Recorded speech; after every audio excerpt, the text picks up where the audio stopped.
Hello good morning friends. आज हम लोग पढ़ेंगे वैक्यूल के बारे में। देखिए, वैक्यूल के बारे में अगर बात करूंगा तो इसे सबसे पहला बात आप समझेंगे कि ये किसी भी प्लांट सेल का खाली स्पेस होता है जिसमें कि प्लांट सेल अपने लिए जो भी वेस्ट मटेरियल है जो कि उसके लिए यूज़फुल नहीं है उसको वो इकट्ठा करके रखता है। सपोज करते हैं यहाँ पर एक प्लांट सेल है, ये मैंने प्लांट सेल ड्रॉ किया, ठीक है। ये प्लांट सेल है, ये सबसे बाहरी लेयर बोले तो क्या, सेल वॉल। और इसके बाद मैं इसमें ड्रॉ कर ले रहा हूँ क्या, ये स्पेस नहीं होता है, लगभग सेल वॉल जो है सेल मेम्ब्रेन से इंटैक्ट होता है, चिपका हुआ होता है। लेकिन अभी हम यहाँ पर बात कर लेते हैं कि ये यहाँ पर क्या है, अलग अलग लेयर समझने के लिए हम इसे अलग अलग ड्रॉ कर रहे हैं, ठीक है। ये इसका क्या है, सेल मेम्ब्रेन है। इसमें और भी ऑर्गेनेल्स हो सकते हैं और न्यूक्लियस जो होता है, प्लांट सेल का जो न्यूक्लियस होता है वो इसको ये सेंटर पोजीशन पर नहीं रह पाता है। इसके पीछे रीज़न क्या है, इसके पीछे रीज़न है वैक्यूल। क्यों? क्योंकि प्लांट सेल के अंदर जो सबसे मेजर पार्ट जो ऑर्गेनेल कवर करता है उसका नाम है वैक्यूल। ये क्या है, ये वैक्यूल है, ये वैक्यूल है, ठीक है। और मैंने इस पर से क्यों हटाया अभी मैं बता रहा हूँ। ये मेम्ब्रेन है, ये मेम्ब्रेन ऑफ वैक्यूल, ये मेम्ब्रेन ऑफ वैक्यूल है। और इस मेम्ब्रेन ऑफ वैक्यूल जो है इसका एक स्पेशल नाम होता है, इसे हम लोग क्या कहते हैं, टोनोप्लास्ट। इसे कहा जाता है टोनोप्लास्ट, ठीक है। ये वैक्यूल क्या करता है, इस साइटोप्लाज्म से अपने अंदर ट्रांसपोर्ट का काम करता है। अगर कोई मटेरियल अंदर आना है तो अंदर आता है, अगर कोई मटेरियल बाहर जाना है तो बाहर जाता है। मोस्ट ऑफ द टाइम पर वाटर ही बाहर जाता है और मोस्ट ऑफ द टाइम पर जो प्लांट के वेस्ट मटेरियल होते हैं उससे अंदर ला करके स्टोर किया जाता है, ठीक है। आइए देखते हैं। The membrane bound multifunctional organelle. Multifunctional क्योंकि इसके बहुत से काम हो सकते हैं। हम लोग इसके फंक्शन के बेसिस पर इसके टाइप्स को डिस्कस करते हुए हम लोग इसको बात करेंगे आगे। Found in the cells of plants, mainly हम लोग बात कर रहे हैं क्योंकि हम लोग स्टडी भी ज़्यादा बेहतर कहाँ पर कर पाएंगे, प्लांट्स में। एक और बात करेंगे जहाँ पर हम लोग बात करेंगे कॉन्ट्रैक्टाइल वैक्यूल के बारे में, ठीक है। प्लांट्स इंक्लूडिंग हम एल्गी की बात कर रहे हैं, मतलब लोअर प्लांट्स। साथ में हम बात कर रहे हैं फंजाई की, कुछ प्रोटिस्टा और बैक्टीरिया। जहां पर कि हम इसके कॉन्ट्रैक्टाइल वैक्यूल के बारे में बात कर रहे हैं वो क्या हो जाएगा, बैक्टीरिया होगा, ठीक है।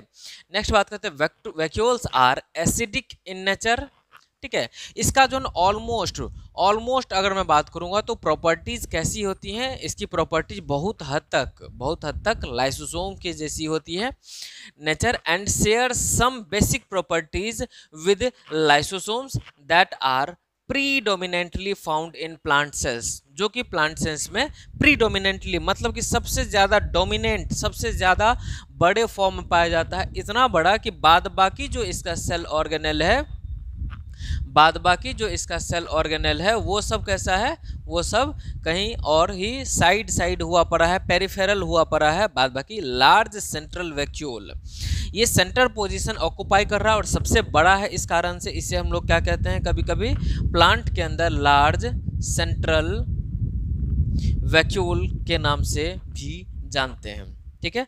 एक दो बार जिक्र भी आया होगा, जैसे कि प्लांट सेल के अंदर, हायर प्लांट्स के अंदर मैंने बात की थी लाइसोसोम की, और लाइसोसोम के बारे में मैंने बताया था कि हायर प्लांट्स में जो होता है लाइसोसोम बहुत ही कम अमाउंट में पाया जाता है या फिर न के बराबर पाया जाता है। वो लाइसोसोम का काम जो है प्लांट्स के अंदर कौन करता है, लार्ज सेंट्रल वैक्यूल करता है, मैंने बताया था आप लोगों को, ठीक है ना।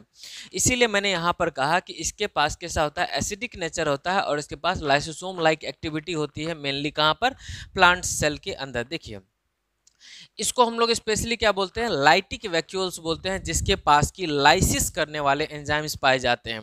Share similar properties with lysosome found in animals. कुछ एनिमल्स भी होते हैं जिसके पास की वैक्यूल जो होता है वो कैसा फंक्शन करता है, लाइसोसोम के जैसा फंक्शन करता है, as they contain different type of hydrolytic enzymes. responsible for the degradation of such molecules as nucleic acid, proteins and polysaccharide। जिस तरह से हमने लाइसोसोम की बात की, वहां पर मैंने एक एंजाइम का छोटा मोटा एक लिस्ट बना करके यहाँ पर दिया था, इस तरीके से करके गोल बना करके यहाँ पर कि एसिड हाइड्रोलेजेज, कॉमनली मैंने उसको क्या टर्म दिया था, एसिड हाइड्रोलेजेज, जिसमें मैंने रखा था लाइपेज को, प्रोटीएज को, न्यूक्लिक एसिडेज को, ठीक है, न्यूक्लियोसाइडेज को, ठीक है, इस तरह से प्रोटीएज, तो अलग अलग टाइप के मैंने वहां पर एंजाइम्स को डिस्कस किया था, जिसको कि कलेक्टिवली मैंने कहा था कि ये सारे के सारे एसिड हाइड्रोलेजेज हैं, ठीक है। तो उसी तरीके से क्या होता है कि जहां पर लाइसोसोम प्रेजेंट नहीं होते हैं उस जगह पर लाइसोसोम का काम कौन कर रहा होता है, वैक्यूल कर रहा होता है, और उस टाइम पर इसे क्या कहा जाता है, लाइटिक वैक्यूल कहा जाता है, ठीक है, उसे लाइटिक वैक्यूल कहा जाता है। एंजाइम्स की बात करेंगे तो इसके पास क्या होते हैं, हाइड्रोलेजेज होते हैं, डिफरेंट टाइप्स ऑफ एस्टरेजेज होते हैं, जो कि एस्टर मॉलिक्यूल को ब्रेक डाउन करने में काम आएगा। उसके बाद न्यूक्लियजेज, ये किसके लिए, ये न्यूक्लिक एसिड के लिए, और परऑक्सीडाइजेज, ये स्पेशली अगर हम बात करेंगे तो कहां पर हम देखेंगे, इन प्लांट्स। हम एक पूरा का पूरा ऑर्गेनल पढ़ेंगे, वहां पर परऑक्सीजोम, हम वहां पर इसकी बात करेंगे, परऑक्सीडाइजेज की, ठीक है, परऑक्सीडाइजेज की हम वहां पर बात करेंगे, कहां पर, जब हम लोग परऑक्सीजोम डिस्कस कर रहे होंगे, ठीक है। It is a single membrane bound organelle, the membrane is known as tonoplast. अभी जस्ट मैंने आपको बताया कि ये जो वैक्यूल है, इसका जो मेम्ब्रेन है, इसे हमने क्या कहा, टोनोप्लास्ट कहा इसको, और ये सिंगल मेम्ब्रेन होता है, याद रखेंगे, ये डबल मेम्ब्रेन नहीं होता है, ये सिंगल मेम्ब्रेन होता है। कुछ लोगों को कंफ्यूजन हो सकता है कि सर ये सिंगल मेम्ब्रेन और डबल मेम्ब्रेन क्या होता है। मैं जरा सा आपको बता दे रहा हूँ यहाँ पर कि सपोज करते हैं कि ये कोई एक माइटोकॉन्ड्रिया है, तो माइटोकॉन्ड्रिया में हम क्या देखते हैं कि ये जो मेम्ब्रेन है इसे हम लोग आउटर मेम्ब्रेन बोलते हैं, और इसके बाद क्या होता है, यहाँ पर एक इनर मेम्ब्रेन भी होता है, जो कि बहुत सारे इनफोल्डिंग्स पजेस करता है,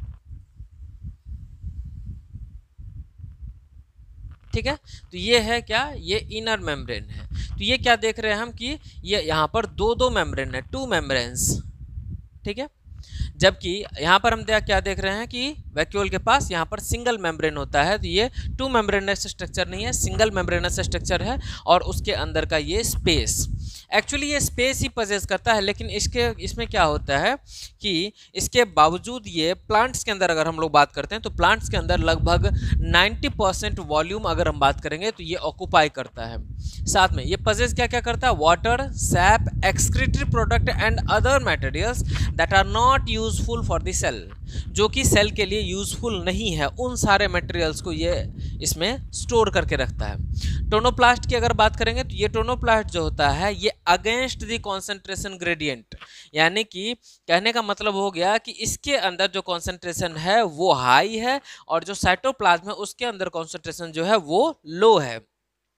लेकिन फिर भी ये मतलब कि इसके अंदर जो होता है ना, क्योंकि देखिए इसके पास क्या क्या प्रेजेंट है, इसके पास एक्सक्रीटरी प्रोडक्ट प्रेजेंट है, उसके अलावा इसके पास और भी ऐसे मटेरियल्स प्रेजेंट हैं जो कि सेल के लिए यूजफुल नहीं है। तो यहाँ पर क्या होता है कि अगर सॉल्यूट का कॉन्सेंट्रेशन बढ़ेगा तो इसका कॉन्सेंट्रेशन बढ़ेगा, सॉल्यूट का कॉन्सेंट्रेशन बढ़ने के कारण ओवरऑल वैक्यूल का जो सैप है इसका कॉन्सेंट्रेशन बढ़ेगा, और इसका कॉन्सेंट्रेशन हाई होगा तो साइटोप्लाज्म के कंपैरिजन में अगर हम बात करेंगे, यहाँ से अगर किसी मॉलिक्यूल को वैक्यूल के अंदर ट्रांसपोर्ट करना है तो ये अलोंग द कॉन्सेंट्रेशन ग्रेडियंट होगा या फिर अगेंस्ट द कॉन्सेंट्रेशन ग्रेडियंट होगा। ध्यान कीजिए मेरे वर्ड्स को, अलोंग द कॉन्सेंट्रेशन ग्रेडियंट होता है कॉन्सेंट्रेशन ग्रेडियंट को फॉलो करते हुए, मतलब हायर कॉन्सेंट्रेशन से लोअर कॉन्सेंट्रेशन की तरफ। लेकिन जब हम अगेंस्ट की बात करते हैं मतलब उल्टा चलना है, लोअर कॉन्सेंट्रेशन से हायर कॉन्सेंट्रेशन। एक तो पहले से ही यहाँ पर क्या देख रहे हैं कि कॉन्सेंट्रेशन कम है, इधर ज्यादा है, लेकिन फिर भी इधर से ही इस तरफ ले जाना है, इधर से ही इस तरफ ले जाना है। तो उसके लिए यहाँ पर क्या किसका हेल्प लेना पड़ता है, हमें प्रोटीन्स का हेल्प लेना पड़ता है। टोनोप्लास्ट के पास जो प्रोटीन्स होते हैं, ठीक है, उसका हेल्प लेना पड़ता है और फैसिलिटेट करना पड़ता है उसके मूवमेंट को, ठीक है, अगेंस्ट द कॉन्सेंट्रेशन ग्रेडियंट। देखिए facilitates transport of numerous types of ions and materials against the concentration gradient. ठीक है, ध्यान रखेंगे ऐसा करने के लिए इससे एटीपी को खर्च करना पड़ता है। ठीक है, तो एक तरह का एक्टिव ट्रांसपोर्ट ये होगा। कॉन्सेंट्रेशन ऑफ सैप वैक्यूल, इसका कंक्लूजन निकाला गया कि concentration of SAP vacuole is greater than cytoplasm, तभी तो ये क्या करना पड़ रहा है, इसको अगेंस्ट द कॉन्सेंट्रेशन ग्रेडियंट इसको ट्रांसपोर्ट करवाना पड़ रहा है। ठीक है ना, ये हो जाएगा अभी तक में वैक्यूल के बारे में। अब हम लोग इसके टाइप्स का डिस्कस करेंगे। ठीक है, तो आइए फ्रेंड्स स्टार्ट करते हैं टाइप्स ऑफ वैक्यूल के बारे में। ठीक है, टाइप्स ऑफ वैक्यूल की अगर बात करते हैं तो इसमें सबसे पहला मैं ले रहा हूँ पीएसवी, बोले तो क्या, protein storage vacuole. Protein storage vacuole की अगर बात करते हैं तो फाउंड कहाँ पर होते हैं, मेनली प्लांट्स के वैसे पार्ट्स में जहाँ पर कि प्रोटीन स्टोर होता है। तो हम जानते हैं बहुत सारे सीड्स ऐसे होते हैं, जैसे सोयाबीन का सीड होता है, इन सब में क्या होता है, प्रोटीन बहुत ही ज़्यादा अच्छे खासे अमाउंट में होता है। तो उन सब सीड्स में mainly PSB, protein storage vacuoles जो होते हैं, उन सीड्स के सेल्स जो होते हैं उसमें पीएसबी के अंदर प्रोटीन को स्टोर करके रखा जाता है। ठीक है, प्रोटीन्स आर सिंथेसाइज, ये प्रोटीन हम जानते हैं कि कहाँ पर सिंथेसाइज होते हैं, मेनली आरईआर में। मैंने यहाँ पर एंडोप्लाज्मिक रेटिकुलम लिखा है, लेकिन स्पेशली अगर हम बात करेंगे कहाँ पर, तो रफ एंडोप्लाज्मिक रेटिकुलम, और उसके बाद इसको कहाँ पर ट्रांसपोर्ट किया जाता है, पीएसबी में, वैक्यूल में। हम जानते हैं कि अगर इसको मॉडिफिकेशन की जरूरत है तो एंडोप्लाज्मिक रेटिकुलम पहले गोल्गी बॉडी को ट्रांसफर करेगा, गोल्गी बॉडी फिर क्या करेगा, गोल्गियन वैक्यूल बना बना करके इसे पीएसबी की फॉर्म में रख देगा।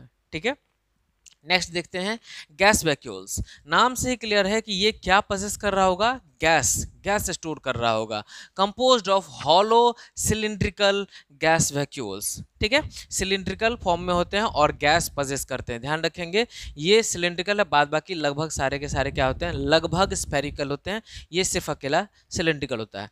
Typically found in bacteria and have a permeable membrane that allows air to pass through it. बहुत सारे तरह के, अगर हम यहाँ पर एक एग्जांपल लेते हैं तो यहाँ पर मैं कहूँगा साइनोबैक्टीरिया, साइनोबैक्टीरिया। तो साइनोबैक्टीरिया के केस में क्या होता है कि साइनोबैक्टीरिया को बहुत ही ज़्यादा डेप्थ में जाकर के भी रहना पड़ता है। ठीक है ना, बहुत ज़्यादा वाटर के डेप्थ में जाकर के भी रहना पड़ता है, और उस समय के लिए, या फिर इसको अगर फ्लोट करना है सरफेस पर, तो उसके लिए ये क्या करेंगे कि अपने गैस वैक्यूल्स में एयर को ट्रैप करके रख लेंगे, एयर को ट्रैप करके रख लेंगे। और ट्रैप करके रखने से कारण क्या होगा, इनको बायंसी मिलेगी, या फिर अगर बहुत ज़्यादा देर तक ये वाटर में डिप होकर के रहना चाहते हैं जहाँ पर कि ऑक्सीजन इन्हें न के बराबर मिले, वहाँ पर भी ये इन गैस वैक्यूल्स की हेल्प से ऑक्सीजन लेकर के वहाँ पर अपना जो मेटाबॉलिक रिएक्शन है उसको कंप्लीट कर सकते हैं। ठीक है, नेक्स्ट बात करेंगे कॉन्ट्रैक्टाइल वैक्यूल की। देखिए नाम से क्लियर क्या है, यहाँ पर ये कॉन्ट्रैक्ट कर रहे हैं, कॉन्ट्रैक्ट कर रहे हैं। ठीक है, इसके कॉन्ट्रैक्ट करने से क्या होगा, इसके कॉन्ट्रैक्ट टिपिकली कहाँ पर पाए जाएंगे, मेनली द जो किंगडम है कौन सा, प्रोटिस्टा। स्पेशली मैंने यहाँ पर एक और नाम लिख रखा है जो कि आपके एग्जाम्स में पूछा गया है, वो नाम क्या है, अमीबा। ठीक है, वो प्रोटिस्टा का ही पार्ट होता है। तो अमीबा जो है उसके अंदर ये कॉन्ट्रैक्टाइल वैक्यूल देखने के लिए मिलता है, और ये किस में हेल्प करता है, ऑस्मो रेगुलेशन में। मैंने यहाँ पर सिंपल वर्ड्स में लिख दिया है कि रेगुलेशन ऑफ ऑस्मोटिक प्रेशर। ठीक है, ऑस्मोटिक प्रेशर यानी कि ये क्या करेगा, कॉन्ट्रैक्टाइल वैक्यूल अपने अंदर क्या करेंगे, डिफरेंट टाइप के मेटाबोलाइट्स को अपने अंदर स्टोर करके रखेंगे, और उसकी हेल्प से ये कॉन्सेंट्रेशन को मेंटेन करेंगे। अगर सेल में ज़रूरत है तो उधर भेजेंगे, या फिर अगर नहीं ज़रूरत है तो उसको वापस ला करके अपने पास रखेंगे, या फिर इसकी हेल्प से, कॉन्ट्रैक्टाइल वैक्यूल की हेल्प से क्या करते हैं, बहुत हद तक अमीबा क्या करते हैं, एक जगह से दूसरी जगह मूवमेंट भी करते हैं अपने सेलुलर कॉन्टेंट्स को चेंज करते हुए। ठीक है ना, बाहर अगर मान लेते हैं कि परमेबिलिटी बहुत ज़्यादा बढ़ा देते हैं तो वाटर का कॉन्सेंट्रेशन हाई रहेगा, जिसके कारण से सूडोपोडिया का फॉर्मेशन होगा, या फिर वहाँ के मेम्ब्रेन के स्ट्रक्चर को चेंज करेगा। ठीक है ना, ये सारा काम किसका होगा, कॉन्ट्रैक्टाइल वैक्यूल का। ये कॉन्ट्रैक्ट करता है, लगातार कॉन्ट्रैक्ट करता है, और उसके हेल्प से ये क्या करता है, ऑस्मो रेगुलेशन को मेंटेन करके रखता है। मतलब ऑस्मो रेगुलेशन करता है यानी कि ऑस्मोटिक प्रेशर को मेंटेन करके रखता है, बैलेंस करके रखता है। मेनली कहाँ पर पाया जा रहा है, अमीबा के अंदर। और सबसे लास्ट हम देख लेते हैं सैप वैक्यूल्स। नाम क्या क्लियर है फिर से, सैप यानी कि रस, यानी कि प्लांट्स के अंदर हम बात करते हैं मेनली कहाँ पर पाया जा रहा है, मेनली किस फॉर्म में होता है, लार्ज सेंट्रल वैक्यूल की फॉर्म में of the cell of plants, ठीक है। और अगर हम बात करते हैं तो इसमें क्या होता है कि ये क्या करता है, प्लांट्स के अंदर सबसे बड़ा स्टोरेज ऑर्गेनेल के फॉर्म में होता है। अगर किसी वेस्ट मटेरियल को स्टोर करना है तो भी, उसके अलावा वेस्ट मटेरियल के अलावा अगर हम बात करें तो water, sugar, minerals and amino acid. Plant के सेल से जब वाटर का लॉस बहुत ज़्यादा हो रहा होगा तो क्या करेगा, वो अपने सैप वैक्यूल में से, यानी कि वैक्यूल्स में से क्या करेगा, वाटर को निकालना, ड्रेन आउट करना शुरू कर देगा। तो ये स्टोरेज का काम करता है इसका। इसके अलावा अगर हम बात करते हैं तो कुछ अमाउंट में शुगर भी ये स्टोर करता है, मिनरल्स भी, और अमाइनो एसिड्स को भी स्टोर करता है, ठीक है। अब आ जाते हैं इसके फंक्शन के, ठीक है ना। हालांकि इसके टाइप्स में हमने कहीं ना कहीं क्या कर लिया, फंक्शन डिस्कस कर लिया, लेकिन इसके बावजूद हम यहाँ पर फंक्शंस की बात करते हैं।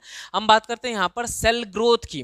देखिए, शुरू में बताता आ रहा हूँ कि वैक्यूल्स क्या करते हैं, वैक्यूल्स अपने अंदर वाटर को स्टोर कर सकते हैं, वाटर को बहुत ज़्यादा अच्छे अमाउंट में स्टोर कर सकते हैं। क्यों? क्योंकि उनके अंदर कॉन्सेंट्रेशन हाई होता है, और हम जानते हैं कि कॉन्सेंट्रेशन हाई रहेगा तो जिस तरफ कॉन्सेंट्रेशन ज़्यादा रहता है पानी उधर खींचा चला आता है, ठीक है। हम लोगों ने ऐसा एक्सपेरिमेंट भी करके देखा हुआ है अपने अर्ली स्कूल डेज में, कि वहाँ पर हमने क्या करते थे, एक बीकर रखते थे, बीच में एक ट्रांस मेम्ब्रेन रख लिया। ट्रांस मेम्ब्रेन आप समझ पा रहे हो, जो कि परमिएबल नेचर का होता है, लेकिन वो कम्प्लीटली परमिएबल नहीं होता, यानी कि वो स्लाइटली परमिएबल नेचर का होता है। और एक तरफ क्या करते हैं, उसी बीकर में, सेम बीकर में पानी के एक तरफ ज़्यादा नमक घोल दिया और एक तरफ कम घोला नमक, या फिर ना के बराबर घोला, ठीक है। तो हम जानते हैं कि क्या करता है, ये पानी जो है ये इस तरफ से इस तरफ मूव करने लग जाता है, और इस तरफ का वाटर कॉलम बढ़ जाता है, इधर का वाटर कॉलम घट जाता है। ये क्या प्रूफ करता है कि वाटर जो है वो ज़्यादा कॉन्सेंट्रेशन की तरफ मूव करता है। यही तो ऑस्मोसिस है। अगर थ्रू डिफ्यूजन अगर वाटर हायर कॉन्सेंट्रेशन की तरफ अगर वाटर मूव करे, लोअर कॉन्सेंट्रेशन से हायर कॉन्सेंट्रेशन की तरफ अगर मूव करता है तो इसी को क्या कहा जाता है, डिफ्यूजन कहा जाता है, और इसी डिफ्यूजन को हम लोग ऑस्मोसिस बोलते हैं, ठीक है। तो सबसे पहला क्या होता है कि सेल ग्रोथ क्या होता है कि दे मेंटेन टर्जिडिटी। अब देखिए एक वर्ड आ रहा है आपके सामने, क्या, टर्जिडिटी। देखिए, जैसे कि सपोज करते हैं कि कोई एक प्लांट सेल है, अभी इसमें ग्रोथ की प्रोबेबिलिटी है, यानी कि ये कैसा टाइप का प्लांट सेल है, ये प्लांट सेल वैसा है जिसके पास PCW है। ध्यान कीजिए, आपको मैंने PCW बताया हुआ है। हाँ, इसका पूरा नाम है प्राइमरी सेल वॉल। तो प्राइमरी सेल वॉल हम जानते हैं कि इलास्टिक नेचर का होता है, और वो क्या करता है, उसमें ग्रोथ की प्रोबेबिलिटी होती है। तो इसके अंदर अगर वैक्यूल ये है तो वैक्यूल के क्या करेगा कि इसको अगर हम ऐसे मीडियम में रख देते हैं जहां पर कि क्या है, वाटर ज़्यादा है, सोल्यूट का कॉन्सेंट्रेशन कम है सेल के कंपैरिजन में, तो साइटोप्लाज्म के कंपैरिजन में यहाँ पर अगर कॉन्सेंट्रेशन कम है तो ऐसे सॉल्यूशन को हम लोग क्या कहते हैं, हाइपोटोनिक सॉल्यूशन, ठीक है। तो हाइपोटोनिक सॉल्यूशन, तो इसमें क्या होगा, इसमें से वाटर का मूवमेंट क्या होगा, सेल में होगा। H2O, वाटर का मूवमेंट कहाँ पर होगा, सेल में होगा। अब अगर इस सेल का कंडीशन हम देखेंगे, अब अगर इस सेल का हम लोग कंडीशन देखते हैं तो जो सेल वॉल हमें इसका क्या मिल रहा है, बिल्कुल स्ट्रेच मिल रहा है, स्ट्रेट मिल रहा है, वो अब थोड़ा सा स्ट्रेच्ड मिलेगा। ये देखिए थोड़ा सा ज़्यादा स्ट्रेच हो गया है। अब इसका जो किसके कारण से, ये रहा इसका large central vacuole. Large central vacuole ने पानी इतना ज़्यादा अब्जॉर्व करके रख लिया है कि ये अब साइटोप्लाज्म पे धक्का देता है, साइटोप्लाज्म प्लाज्मा मेम्ब्रेन पर धक्का देता है, और प्लाज्मा मेम्ब्रेन धक्का दे करके किसको, सेल वॉल को पूरी तरह से टाइट कर देता है। और ऐसा कंडीशन क्या कहलाता है, टर्जिड कंडीशन कहलाता है। ऐसा कंडीशन क्या कहलाता है, टर्जिड कंडीशन कहलाता है। टर्जिड मतलब फुल्ली टाइट, ठीक है।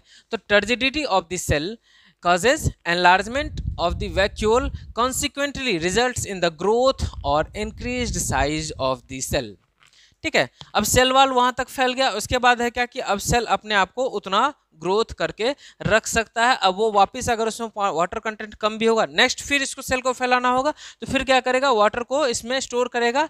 वाटर को स्टोर नहीं करना पड़ेगा, सेल क्या करेगा, अपने वैक्यूल्स में सॉल्यूट का कॉन्सेंट्रेशन हाई करेगा। सॉल्यूट का कॉन्सेंट्रेशन हाई करेगा तो वो क्या होगा, उसके अंदर वाटर ऑटोमेटिकली मूव करके जाएगा, और ये सेल का फिर से स्वेलिंग होगी, टर्जिडिटी को गेन करेगा, और फिर सेल का साइज बढ़ेगा। इस तरीके से कर करके सेल ग्रोथ करता है, ठीक है। इसे और ज़्यादा बेहतर में हम लोग कहाँ पर देखेंगे, जहाँ पर हम लोग प्लांट ट्रांसपोर्ट के बारे में पढ़ेंगे, ठीक है। नेक्स्ट देखते हैं storage. It helps as a storage compartment for different types of metabolites, organic acids and sugars. ठीक है, ये हम जानते हैं, इससे पहले भी हम बात करते हुए आए हैं कि कॉन्ट्रैक्टाइल वैक्यूल की अगर बात करेंगे तो ये मेनली किसका काम करता है, स्टोरेज का काम करता है। तो storage compartment mainly for metabolites, organic acids and sugars, उसके अलावा वेस्ट मटेरियल्स। ठीक है, पिगमेंट डिपोजिशन।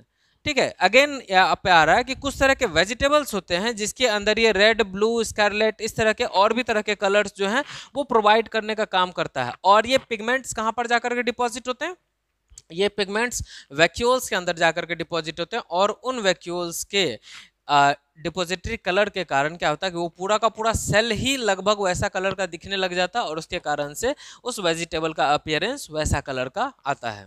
ठीक है ना, तो यहाँ तक हमने देख लिया क्या, वैक्यूल का फंक्शन। ठीक है, अब नेक्स्ट हम लोग क्या डिस्कस करेंगे, नेक्स्ट डिस्कस करेंगे हम लोग माइटोकॉन्ड्रिया। ठीक है फ्रेंड्स।